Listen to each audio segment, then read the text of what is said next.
दोस्तों आज हम फिर से लेके आए हैं आप लोगों के लिए माकोतो शिंकाई द्वारा लिखी और डायरेक्ट की एक और एनिमे की कहानी। जी हाँ दोस्तों, वही माकोतो शिंकाई जिन्होंने हमें यूर नेम और वेदरिंग विद यू जैसी दिल को छू देने वाली एनिमे मूवीज दी हैं। आज हम जिस एनिमे की कहानी जानने वाले हैं ये बहुत ही सुंदर और कुछ डिफरेंट है, जिसमें एक 15 साल के लड़के और एक 27 साल की औरत को एक दूसरे से प्यार हो जाता है। जी हाँ दोस्तों, आपने सही सुना, बहुत ही अनोखी है ये प्रेम कहानी। इस एनिमे का नाम है द गार्डन ऑफ वर्ड्स, जिसे जापान में कोतो नाहो नो नीवा नाम से जाना जाता है। आप लोगों की मुझे इस एनिमे की बहुत ज्यादा डिमांड आई थी, तो लो फाइनली इसकी भी एक्सप्लेनेशन आ ही गई। इस मूवी को IMDb में दी है 7.5 स्टार्स आउट ऑफ 10, माय एनिमलिस्ट में से दी है 7.97 स्टार्स और रॉटन टोमेटोज में ऑडियंस स्कोर इसका है 83%। इसने आज तक वर्ल्ड वाइड अराउंड $450,000 की कमाई की है, जो कि होते हैं इंडियन करेंसी में मोर देन 328 लाख रुपीज। दोस्तों इस मूवी की कहानी बहुत ही स्ट्रेट फॉरवर्ड है, पर इसके डायलॉग्स दिल को छू देने वाले हैं, तो बड़े ही गौर से सुनना और समझना। तो ये तो हो गई इस एनिमे की स्पॉइलर फ्री इंट्रोडक्शन। अब ज्यादा टाइम ना वेस्ट करते हुए अपने इंट्रोडक्शन देके आज की लवली एक्सप्लेनेशन का शुभारंभ करते हैं। हेलो नमस्कार, सत श्री अकाल, आदाब। This is me Anurag and you are watching anime loft.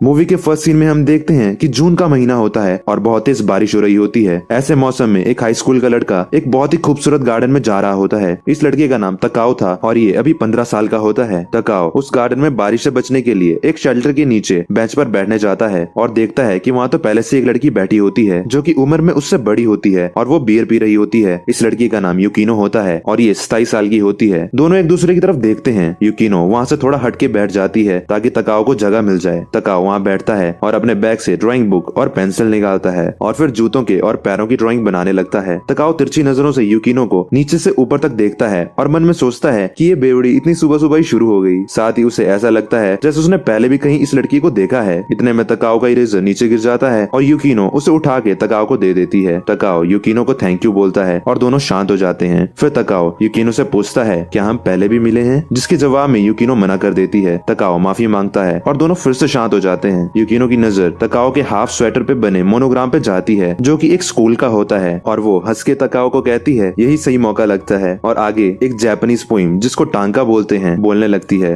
गड़गड़ाहट की एक हल्की ताली, बादलों भरा आसमां, शायद बारिश आएगी, अगर आई तो क्या तुम मेरे साथ यहाँ ठहरोगे। इतना कह के युकीनो वहाँ से चली जाती है। इसके बाद सीन शिफ्ट होता है और हम तकाओ को अपने घर में देखते हैं, जहाँ वो खाना बना रहा होता है। तभी उसका बड़ा भाई, जिसका नाम शोतो इकिजुकी था, ऑफिस से घर आता है और पूछता है कि माँ कहाँ पे है, जिसके जवाब में तकाओ कहता है कि वो भाग गई हैं और उन्होंने एक खत छोड़ा है जिसमें उन्होंने लिख रखा है कि कोई उन्हें ढूंढने की कोशिश ना करे। यह बात सुनकर शातो कहता है कि ठीक है, कुछ समय उन्हें अपने बॉयफ्रेंड के साथ रहने दो, वो उससे लड़के कुछ ही दिनों में खुद वापस आ जाएंगी। इसके बाद खाना खाते समय शातो तकाओ को बताता है कि उसने एक जगह देख रखी है जहाँ वो अपनी गर्लफ्रेंड के साथ अगले महीने शिफ्ट हो रहा है। ये बात सुनकर तकाओ अपने भाई शातो को कहता है कि शायद माँ इसलिए घर से भागी है क्योंकि शातो ने जाने की बात कर दी थी। जिसके जवाब में शातो कहता है कि वो भी चाहते थे कि माँ उन्हें खुशी खुशी जाने दे, लेकिन माँ उनसे लड़ बैठी और बोली कि वो भी अपने बॉयफ्रेंड के पास जा रही हैं। इसके बाद तकाओ अपने रूम में जाता है और हैंडमेड शूज बनाने लगता है। इतने में वहाँ शातो आता है और तकाओ से शिफ्ट होने के लिए मदद मांगता है। जिसके बाद तकाओ युकीनो की कही हुई पोइम शातो को दिखाता है और इसका मतलब पूछता है। शातो इसका मतलब नहीं बता पाता और कहता है कि जब उनकी मॉम वापस आ जाए तो उनसे पूछ लेना। इसके बाद हमें अगले दिन का सीन दिखाया जाता है, जहाँ हम तकाओ को उसके स्कूल में देखते हैं, जहाँ वो ये सोच रहा होता है कि जिस दिन मौसम साफ होता है उस दिन वो ट्रेन पकड़कर यहाँ स्कूल आता है, पर क्या उसे यहाँ सच में होना चाहिए। इसके बाद हम अगली सुबह का सीन देखते हैं जब बारिश हो रही होती है और ना जाने क्यों इसे देख के तकाओ बहुत खुश हो जाता है। इसके बाद हम देखते हैं कि आज वो स्कूल नहीं बल्कि फिर से उस गार्डन में जाता है, जहाँ उस बेंच में उसे फिर से युकीनो पहले से बैठी हुई मिलती है। दोनों एक दूसरे को गुड मॉर्निंग बोलते हैं और फिर शांत बैठ जाते हैं। इसके बाद हम देखते हैं कि तकाओ छुप छुप के तिरछी नजरों से युकीनो के पैरों को बहुत ध्यान से देख रहा होता है और उनकी ड्राइंग बना रहा होता है। युकीनो अचानक से तकाओ से पूछती है कि क्या आज उसका स्कूल नहीं है, तो इसके जवाब में तकाओ उल्टा उन्हीं से पूछता है कि क्या आज उनका ऑफिस नहीं है, जिस पर युकीनो उसे बताती है कि आज उनके ऑफिस जाने का मन नहीं था। जिसे सुनकर तकाओ मुस्कुराता है और कहता है तभी यहाँ बैठ के सुबह सुबह बियर पी रही हो। युकीनो हंसती है। फिर तकाओ उन्हें समझाता है कि सिर्फ बियर पीना सेहत के लिए अच्छा नहीं है, उसे इसके साथ कुछ खाना भी चाहिए। जिस पर युकीनो कहती है कि एक हाई स्कूल स्टूडेंट के हिसाब से उसे कुछ ज्यादा नहीं पता है। जिसके जवाब में तकाओ कहता है कि उसकी माँ भी बियर पीती है इसलिए उसे पता है। इसके बाद युकीनो कहती है उसके पास खाने के लिए भी है और फिर वो अपने बैग से ढेर सारी चॉकलेट्स बाहर निकालती है और तकाओ को भी खाने को ऑफर करती है, जिसके लिए तकाओ मुंह बनाकर मना कर देता है। यूकिनो उससे पूछती है कि वो सोच रहा होगा कि ये औरत कितनी अजीब है। तकाओ मना करता है, लेकिन यूकिनो कहती है कि कोई बात नहीं, आखिर हम इंसान हैं और हर इंसान थोड़ा अजीब तो होता ही है। इसके कुछ देर बाद बारिश रुक जाती है और तकाओ वहाँ से जाने लगता है। तो यूकिनो उससे पूछती है कि क्या अब वो स्कूल जा रहा है। तो इस पे तकाओ उन्हें कहता है कि जिस दिन बारिश होती है वो उसी दिन स्कूल से छुट्टी करता है, लेकिन आज तो बारिश रुक गई तो इसका मतलब अब उसे स्कूल जाना पड़ेगा। ये सुनकर हंसते हुए यूकिनो उससे बोलती है कि तब तो इसका मतलब वो फिर मिलेंगे, क्योंकि कभी न कभी तो फिर से बारिश होगी ही। इसके बाद हम देखते हैं कि हर उस दिन जिस दिन सुबह बारिश हुआ करती है, तकाओ और यूकिनो उस गार्डन में मिलने लगते हैं। और जिस दिन बारिश नहीं होती थी उस दिन तकाओ स्कूल जाया करता था और साथ में शाम को पार्ट टाइम जॉब भी किया करता था। इसी बीच एक दिन तकाओ यूकिनो को कहता है कि उसका एक सपना है, उसे एक शू मेकर बनना है। साथ ही वो बताता है कि वो इस काम में बिल्कुल भी अच्छा नहीं है, लेकिन वो इसी में अपना कैरियर बनाना चाहता है। इसके बाद हम देखते हैं कि तकाओ रोज अपने घर के काम और पार्ट टाइम जॉब्स की वजह से स्कूल में लेट हो जाया करता है। कभी कभी अचानक मौसम भी साफ हो जाया करता था, जिसकी वजह से उसे फिर गार्डन से स्कूल जाना पड़ता था, जिसकी वजह से वो स्कूल बहुत देर से पहुंचता था। उसे स्कूल देर से आने के लिए अपने टीचर से डांट भी सुननी पड़ती थी, पर वो बाज कहाँ आता था। ऐसा करते करते उसे एक दिन ये महसूस होता है कि वो हर रोज सोने से पहले और सुबह उठते ही बारिश की दुआ करने लगता है। जिस दिन बारिश नहीं होती थी तो स्कूल जाकर उसे उस दिन ऐसा लगता था कि वो किसी बचकानी जगह पर है, जहाँ बेसब्री के अलावा और कुछ नहीं है। वो यूकिनो के बारे में सोचता है कि वो बड़े लोगों की दुनिया में रहती है और उससे बहुत दूर है। तकाओ के लिए यूकिनो किसी दुनिया के रहस्यों से कम नहीं होती है। इसके बाद एक दिन शू बनाते बनाते तकाओ मन में कुछ सोच रहा होता है। तकाओ मन में कहता है कि ये बात तो पक्की है कि यूकिनो उससे एक बच्चा समझती है, और साथ ही वो ये भी सोच रहा होता है कि सिर्फ शू मेकिंग ही तकाओ को अपनी दुनिया से यूकिनो की दुनिया में ले जा सकती है। इसके बाद सीन शिफ्ट होता है और एक दिन जब बारिश हो रही होती है तब तकाओ और यूकिनो फिर से मिलते हैं। तकाओ शू डिजाइन कर रहा होता है, तब यूकिनो तकाओ के पीछे जाके उसकी ड्राइंग दिखती है और उसके बनाए गए शू डिजाइन के बारे में पूछने लगती है। उसी वक्त तकाओ झट से ड्राइंग बुक बंद कर देता है और कहता है कि इसमें कुछ भी देखने लायक नहीं है, जाओ और वहाँ बैठो। इसके बाद तकाओ अपना लंच निकालता है और यूकिनो से भी खाने को पूछता है। यूकिनो कहती है कि वो आज अपना लंच साथ लाई है। तकाओ से पूछता है कि क्या ये लंच उसने खुद बनाया है, तो यूकिनो बोलती है कि हाँ, कभी कभी वो भी खाना बना लिया करती है। ये सुनकर तकाओ यूकिनो से लंच शेयर करने के लिए कहता है। यूकिनो उससे मना कर ही रही होती है कि तब तक तकाओ उसके लंच से एक बाइट खा लेता है और खाना बिल्कुल भी अच्छा नहीं बना होता। यूकिनो भी इसीलिए उसे मना कर रही थी क्योंकि वो खाना अच्छा नहीं बना पाती है। तकाओ हंसते हुए कहता है कि मुझे तुम्हारी ये साइड जान के अच्छा लगा, ये इतना भी बुरा नहीं है, इसका अपने आप में ही एक अलग टेस्ट है। इसके बाद वो और मांगता है। खाना खा के तकाओ को नींद आ जाती है और यूकिनो तकाओ की ड्राइंग बुक देख लेती है और तकाओ को दबी आवाज में कहती है कि हे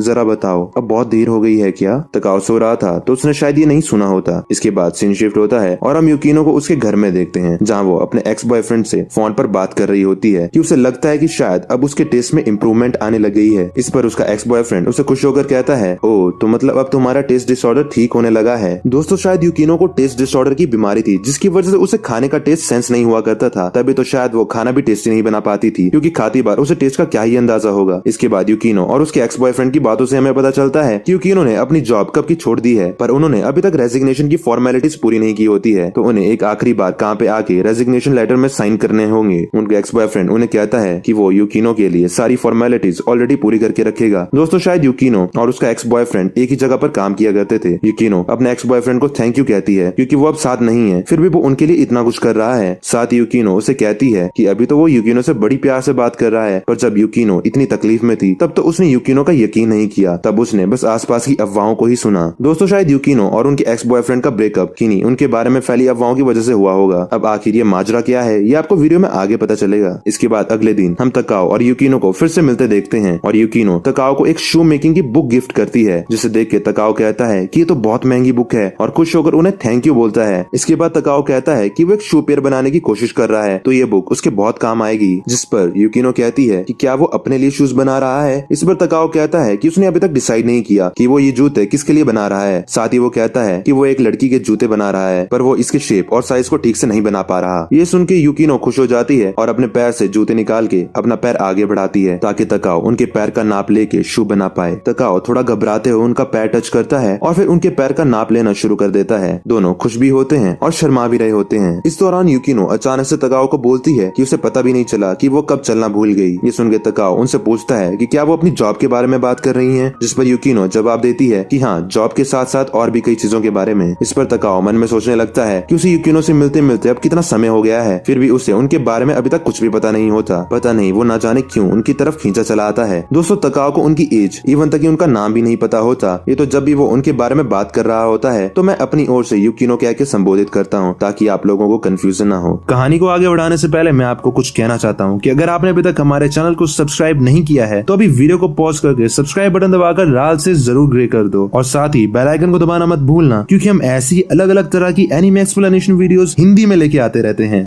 फिर अगले दिन से हर दिन मौसम साफ रहने लगता है और दोनों का मिलना बंद हो जाता है। यूकिनो मन में सोचती है कि वो खुश है कि तकाओ अब स्कूल जा रहा है, लेकिन ना जाने क्यों उनका दिल चाहता है कि ये बारिश कभी रुके ही ना। इसके बाद से यूकिनो रोज गार्डन में उसी जगह बैठने जाती रहती है और तकाओ अपने भाई की शिफ्टिंग में मदद करता है। उसके भाई की गर्लफ्रेंड उसे थैंक यू बोलती है और डिनर के लिए इन्वाइट करती है, पर तकाओ जॉब की वजह से मना कर देता है। उसका भाई अपनी गर्लफ्रेंड को बताता है कि तकाओ ने जो जूते पहने हैं वो हाथ से बने हैं और ये तकाओ ने खुद बनाए हैं। ये सुन के उसके भाई की गर्लफ्रेंड तकाओ के लिए बहुत ज्यादा खुश हो जाती है, लेकिन उसके भाई को लगता है कि ये शू मेकिंग बस उसकी जवानी का एक जोश है जो कि कुछ ही समय में शांत हो जाएगा। इसके बाद समर वेकेशन चालू हो जाता है और तकाओ आजकल और ज्यादा पार्ट टाइम जॉब्स करता है ताकि वो शू मेकिंग के लिए पैसे जमा कर पाए। उधर यूकिनो टेंशन में रहने लगती है। हम तकाओ को सोचते देखते हैं कि उसे यूकिनो की याद आती है, लेकिन उस जगह पर बार बार जाना उसका केवल बचपना है। और साथ ही हम यूकिनो को सोचते देखते हैं कि वो अपने पैरों पर फिर से खड़ा होना चाहती है और फिर से चलना चाहती है। यूकिनो फिर से बियर पीना और चॉकलेट खाना शुरू कर देती है और सोचती है कि वो अभी भी उतनी ही समझदार है जितनी वो 15 साल में हुआ करती थी। वो बस हमेशा से एक ही जगह फंसी हुई है। इसके बाद सितंबर का महीना शुरू हो जाता है और तकाओ स्कूल जाने लगता है। हम तकाओ को उसके फ्रेंड से मिलते देखते हैं जिसका नाम सातो और मातुसुमोतो था और वो दोनों गर्लफ्रेंड बॉयफ्रेंड थे। सातो तकाओ से पूछती है तुम्हारा समर वेकेशन कैसा रहा? हम दोनों ने तो बीच पे खूब मजे किए। तकाओ बताता है कि पूरी छुट्टी में उसने सिर्फ पार्ट टाइम जॉब्स ही किए हैं। ये सुन के सातो हैरान हो जाती है और कहती है कि तभी तकाओ लेट आया करता था। और मात्सुमोतो भी कहता है कि बारिश वाले दिन तो ये लड़का कभी फर्स्ट पीरियड में आ ही नहीं सकता, जिसके जवाब में तकाओ बोलता है कि उसने एक खुद का रूल बना के रखा है कि वो बारिश वाले दिन सबवे नहीं जाएगा। ये सब बात करते हुए तीनों स्टाफ रूम के बगल से निकल ही रहे होते हैं कि तभी स्टाफ रूम का दरवाजा खुलता है और वहाँ से यूकिनो निकलती है। जैसे ही वो दोनों एक दूसरे के करीब से गुजरते हैं वैसे ही एकदम से शॉक होकर वहीं पे खड़े हो जाते हैं। सातो यूकिनो को यूकिनो सेंस से बुलाती है और उसके पास चली जाती है। 2-3 और लड़कियां भी यूकिनो को घेर लेती है। यूकिनो सबको बताती है कि वो यहाँ बस 5th पीरियड तक ही है और उसके बाद वो ये स्कूल हमेशा के लिए छोड़ के जा रही है। ये कहते हुए यूकिनो और तकाओ एक दूसरे की तरफ हैरान होकर देखते हैं। यानी कि दोस्तों यूकिनो तकाओ के स्कूल में एक टीचर थी और यूकिनो अपने एक्स बॉयफ्रेंड से अपने इसी स्कूल में रिजाइन देने की बात कर रही थी। शायद यहाँ कुछ तो हुआ था जिसकी वजह से उन्होंने स्कूल आना बंद कर दिया था। बाय द वे शायद इसीलिए तकाओ को भी फर्स्ट सीन में यूकिनो कहीं देखी देखी सी लग रही होती है। यूकिनो को तकाओ की स्कूल यूनिफॉर्म देख के ये शुरू से ही पता था कि तकाओ उसी के स्कूल का एक स्टूडेंट है, पर फिर भी उन्होंने अपने बारे में कभी भी तकाओ को कुछ भी नहीं बताया। इसके बाद हम तकाओ और उसके दोस्तों को स्कूल में छत पर मिलते देखते हैं, जहाँ मात्सुमोतो तकाओ से पूछता है कि उसे मालूम नहीं था कि यूकिनो सेंसे स्कूल छोड़कर जा रही है, जिस पर तकाओ कहता है कि उसे तो ये भी मालूम नहीं था कि यूकिनो उसके स्कूल की एक टीचर है। इसके बाद मात्सुमोतो तकाओ को बताता है कि हमारी सीनियर्स लड़कियों की यूकिनो मैम से नहीं बनती। इसके बाद सातो तकाओ को बताती है कि उन सीनियर लड़कियों में से एक का बॉयफ्रेंड यूकिनो सेंसे को पसंद करने लग गया था, जिसकी वजह से उसकी गर्लफ्रेंड को यूकिनो सेंसे से जलन होने लग गई और फिर उसने और उसकी पूरी क्लास ने यूकिनो सेंसे के बारे में गलत गलत गंदी गंदी अफवाहें फैलाना शुरू कर दी और ये झूठी बातें इतनी बढ़ गई कि ये यूकिनो सेंसे के पेरेंट्स और उनके बॉयफ्रेंड तक के कानों में पहुंच गई। इसके बाद मात्सुमोतो कहता है कि यूकिनो सेंसे बहुत नरम दिल इंसान है, वो चाहती तो पुलिस को भी बुला सकती थी पर उन्होंने ऐसा नहीं किया। इसके बाद सातो बताती है कि स्टूडेंट्स ने प्रिंसिपल से पुलिस को बुलाने को कहा था, पर ताकि स्कूल का नाम खराब ना हो तो प्रिंसिपल ने इसके अगेंस्ट कुछ भी एक्शन नहीं लिया। ये सब सुनकर तकाओ बहुत ज्यादा दुखी हो जाता है और उन लड़कियों का नाम पूछता है जो यूकिनो सेंसे को परेशान किया करती थी। उस लड़की का नाम आइजावा था और वो तकाओ की सीनियर थी। इसके बाद तकाओ आइजावा की क्लासरूम जाता है जहाँ आइजावा के साथ उसके दोस्त भी थे। तकाओ आइजावा को समझाता है कि यूकिनो सेंसे स्कूल छोड़कर जा रही है, आइजावा उनसे माफी मांग ले। पर इस पर आइजावा तकाओ को कहती है कि उसे इस बात से बिल्कुल भी फर्क नहीं पड़ता कि उस अश्लील औरत के साथ क्या हो रहा है। ये बात सुनते ही तकाओ को गुस्सा आ जाता है और वो आइजावा को एक जोर से थप्पड़ मार देता है। ये देखे आइजावा के दोस्त तकाओ को बुरी तरह पीट देते हैं। इसके बाद अगले दिन तकाओ फाइनली इतने समय बाद गार्डन जाता है और शॉकिंग बात ये थी कि आज बारिश नहीं हो रही थी, फिर भी वो स्कूल छोड़ के उस गार्डन यूकिनो से मिलने जाता है। तकाओ को यहाँ देख के यूकिनो हैरान हो जाती है और फिर तकाओ यूकिनो को कहता है गड़गड़ाहट की एक हल्की ताली, अगर बारिश ना भी आए तो भी मैं यहाँ ठहरूंगा तुम्हारे साथ। जिस पर यूकिनो कहती है कि ये तो उस टांका का जवाब है जो यूकिनो ने उस दिन तकाओ को कही थी जब वो पहली बार मिले थे। तकाओ यूकिनो को यूकिनो सेंसे बुलाते हुए कहता है कि ये टांका एक जापानीज लिटरेचर की बुक में होती थी। साथ ही तकाओ यूकिनो को कहता है कि अब वो यहाँ पे अकेली नहीं है, तकाओ अब से हमेशा उसके लिए यहाँ रहेगा, वो हमेशा यूकिनो के साथ है, फिर चाहे बारिश हो रही हो या नहीं, उसे अब इस चीज से फर्क नहीं पड़ता। यूकिनो तकाओ से माफी मांगती है और कहती है कि मुझे लगा कि तुम जानते होगे कि मैं तुम्हारे स्कूल में जापानीज लिटरेचर की टीचर हूँ। स्कूल में मुझे सब जानते थे, लेकिन तुम शायद शायद अपनी छोटी सी दुनिया में रहते हो। इसके बाद यूकिनो तकाओ के चेहरे पे लगी चोटों को देख के घबरा जाती है और उसे पूछती है कि ये सब कैसे हुआ, जिसपे तकाओ कहता है कि मैंने भी तुम्हारी तरह बियर पी ली थी जिसकी वजह से मैं प्लेटफॉर्म से नीचे गिर गया। यूकिनो हैरान हो जाती है और फिर तकाओ हंसते हुए उन्हें कहता है कि मैं मजाक कर रहा था, दरअसल मेरी किसी से लड़ाई हो गई थी। तभी अचानक से बहुत जोर की बिजली चमकती है और बहुत तेज बारिश होने लगती है। दोनों बुरे तरीके से भीग जाते हैं जैसे किसी नदी में डुबकी लगाई हो। बारिश कुछ ज्यादा ही तेज होने लग जाती है तो फिर वो दोनों यूकिनो के घर जाते हैं जो कि एक बिल्डिंग में काफी ऊपर जाके होता है, जहाँ यूकिनो तकाओ को अपने कपड़े देती है और उसके गीले कपड़े प्रेस करके सुखाने लगती है। इतने में तकाओ कुछ खाने के लिए बनाता है। बाद में यूकिनो तकाओ को कॉफी बना के देती है और दोनों बहुत खुश होते हैं और सोचते हैं कि ये पल उनकी जिंदगी का सबसे खुशी वाला पल है। इसके बाद तकाओ कॉफी पीते पीते यूकिनो की तरफ देखता है और कहता है, यूकिनो सान, मुझे लगता है मुझे तुमसे प्यार हो गया है। इस पर यूकिनो शॉक होकर बहुत ज्यादा शर्मा जाती है, लेकिन बोलती है, यूकिनो सान नहीं, यूकिनो सेंसे, याद आया, मत भूलो कि मैं तुम्हारी टीचर हूँ। ये जवाब सुनकर तकाओ दुखी हो जाता है और फिर यूकिनो उसे बताती है कि वो अगले हफ्ते अपने होम टाउन वापस जा रही है। ये डिसीजन उन्होंने काफी पहले ही ले लिया था। साथ ही वो बताती है कि उस गार्डन में वो अपने पैरों में चलने की कोशिश कर रही थी, फिर चाहे उन्होंने अपने पैरों पर कुछ भी ना पहन रखा था तब भी। इस पर तकाओ यूकिनो को पूछता है तो फिर, और फिर यूकिनो तकाओ को हर चीज के लिए थैंक यू बोलती है। तकाओ उठता है और उसे कपड़े देने के लिए यूकिनो को थैंक यू बोलकर अपने फिर से वही गीले कपड़े चेंज करने जाता है। यूकिनो भी कुछ बोल नहीं पाती। तकाओ चेंज करके वापस आता है और बोलता है, एक्सक्यूज मी, अब मैं चलता हूँ। अपने घर में मेरी इतनी अच्छी मेहमान नवाजी करने के लिए आपका शुक्रिया। जिस पर यूकिनो चाहकर भी उसे कुछ नहीं बोल पाती और तकाओ वहाँ से चला जाता है। तकाओ के वहाँ से जाते ही यूकिनो तकाओ के संग बिताए अब तक अपने हर एक समय को याद करने लगती है। तभी यूकिनो को तकाओ का बोला हुआ टांका याद आता है जिसमें तकाओ ने हमेशा उसका साथ देने की बात कही थी। यूकिनो अचानक से उठती है और पागलों की तरह बाहर की तरफ भागती है, कहीं तकाओ ज्यादा दूर न चला जाए। तो इस चक्कर में वो अपने शूज भी नहीं पहनती और नंगे पाँव ही दौड़ पड़ती है। रास्ते में सीढ़ियों पर वो गिर भी जाती है पर फिर से उठ के एकदम से भागती है। तभी उन्हें तकाओ अपने सामने रास्ते में एक गैलरी में खड़ा दिख जाता है। तकाओ और यूकिनो एक दूसरे की तरफ देखते हैं और तकाओ यूकिनो से कहता है, यूकिनो, जो कुछ भी मैंने थोड़ी देर पहले तुमसे कहा उसे भूल जाओ, मैं गलत था, मैं तो तुमसे नफरत करता हूँ। हमारी पहली मुलाकात से ही मुझे तुम अजीब लगती हो, मुझे तुम्हें अवॉइड करना चाहिए था। इसके बाद तकाओ फ्रस्ट्रेशन में रोते हुए गुस्से से यूकिनो पर चीख के कहता है, सुबह सुबह बियर पीना, अनाप शनाप टांका बोलना, दूसरों की बातें सारा दिन सुनोगी लेकिन अपने बारे में कभी एक भी बात नहीं बताओगी। तुम जानती थी ना कि मैं एक स्टूडेंट हूँ, पर फिर भी तुम्हें ढोंग रचना था। अगर मुझे पता होता कि तुम एक टीचर हो तो मैं तुम्हें कभी अपने शो मेकिंग के सपने के बारे में नहीं बताता। तुम यही सोचती होगी कि मैं कुछ नहीं कर पाऊंगा। तुमने सोचा कि क्यों ना इस बच्चे के सपनों का मजाक बनाया जाए। बोल दो कि मैं जो बनना चाहता हूँ वो नहीं बन पाऊंगा। बोल दो मैं अपने सपने पूरे नहीं कर पाऊंगा। तुम तो ये सब पहले से ही जानती हो ना, तो मुंह पर क्यों नहीं बोलती। बता दो कि मैं बेवजह तुम्हारे रास्ते में आ रहा हूँ। बता दो कि छोटे बच्चों को बस स्कूल जाना चाहिए। बोलो कि तुम मुझसे नफरत करती हो। बोलो भी, बस वहीं खड़ी सुनती रहोगी। तुम दिखाती हो कि तुम्हारे साथ कोई प्रॉब्लम नहीं और यूं ही अपनी जिंदगी अकेले जीती रहती हो, बिल्कुल अकेले। यूकिनो बहुत ज्यादा रो रही होती है और अचानक तकाओ की तरफ दौड़ती है और उसे कस के गले लगा लेती है, जिससे तकाओ एकदम से चुप हो जाता है। यूकिनो तकाओ को रोते हुए कहती है, मैं हर सुबह तैयार होकर स्कूल जाने के लिए निकलती थी पर मैं अकेली थी और डरी हुई थी तो मैं कभी जा ही नहीं पाई, लेकिन फिर तुम मिले और तुम ही हो जिसने मुझे बचाया। इसके बाद तकाओ भी यूकिनो को कस के पकड़ लेता है और दोनों खूब रोने लगते हैं। इसके बाद सीन शिफ्ट होता है और यूकिनो अपने होम टाउन शिकोकू चली जाती है और वहाँ एक स्कूल में पढ़ाने लगती है। सर्दी का मौसम आ जाता है। तकाओ की माँ भी वापस आ जाती है। तकाओ के फाइनल एग्जाम में काफी खराब मार्क्स आते हैं। तकाओ सोचता है कि जब भी मैं सर्दी की वजह से अपने ऊपर कुछ पहनता हूँ तो यही सोचता हूँ कि वो कैसी होगी। और इसी के साथ हमारी ये मूवी यहीं पे खत्म हो जाती है। अरे रुको जरा, सब्र करो। इस मूवी के पोस्ट क्रेडिट सीन में हम देखते हैं कि सर्दी का मौसम होता है और एक दिन तकाओ उसी गार्डन में जाके बैठता है और यहाँ तकाओ यूकिनो का उसे भेजा हुआ एक लेटर पढ़ता है जिसमें यूकिनो तकाओ का हाल चाल पूछती है। लेटर पढ़ के तकाओ खुश हो जाता है और हम देखते हैं कि तकाओ ने यूकिनो के वो जूते फाइनली पूरे कर दिए होते हैं। वो उन जूतों को देख के कहता है कि मैंने अब जाना कि मैं भी अपने पैरों में चलने की कोशिश कर रहा था। एक दिन जब मैं अपने पैरों पर दूर तक चलने लायक हो जाऊंगा उस दिन मैं उससे मिलने आऊंगा। और इसी के साथ हमारी ये यूनिक लव स्टोरी यहीं पे खत्म हो जाती है। दोस्तों एनिमे में तो कहानी यहीं तक थी, लेकिन द गार्डन ऑफ वर्ड्स की मांगा और नोवेल भी है, जहाँ इसकी नोवेल की स्टोरी के एंड में तकाओ और यूकिनो बहुत समय बाद एक बार फिर से एक दूसरे से मिलते हैं और तकाओ यूकिनो को उसके वो शूज फाइनली दे देता है। और मांगा की स्टोरी के एंड में यूकिनो तकाओ के दिए हुए वो शूज पहने हुए दिखती है और वो उन शूज को अपना लकी चार्म माना करती है। जब एक दिन यूकिनो स्कूल में लिटरेचर की क्लास ले रही होती है तब उनकी एक स्टूडेंट उन्हें कहती है कि ये टांका तो समझने में बहुत ज्यादा कॉम्प्लिकेटेड होती है, जिसमें यूकिनो कहती है कि टांका के शब्दों में मत जाओ, ऑथर के छुपे हुए इसमें जज्बातों को समझने की कोशिश करो। वो स्टूडेंट समझ जाती है और इस बार टांका में छुपे इमोशंस को समझने की कोशिश करती है और अपनी टीचर यूकिनो को कहती है कि इस टांका में तो लॉन्ग डिस्टेंस रिलेशनशिप के बारे में बात हो रही है। ये सुनते ही यूकिनो को किसी की याद आ जाती है और ब्लश करते हुए मन में कहती है कि काश वो उसकी आवाज फिर से सुन पाती। तो इसी के साथ हमारी आज की वीडियो यहीं पे खत्म हो जाती है। बाय द वे, जाने से पहले एक इंटरेस्टिंग बात सुनते जाओ। पता है यूकिनो यूर नेम मूवी में भी थी? जी हाँ दोस्तों, दोस्तों युकिनो का एक छोटा सा कैमियो योर नेम मूवी में भी था, जहाँ वो मित्सुआ की लिटरेचर टीचर होती हैं।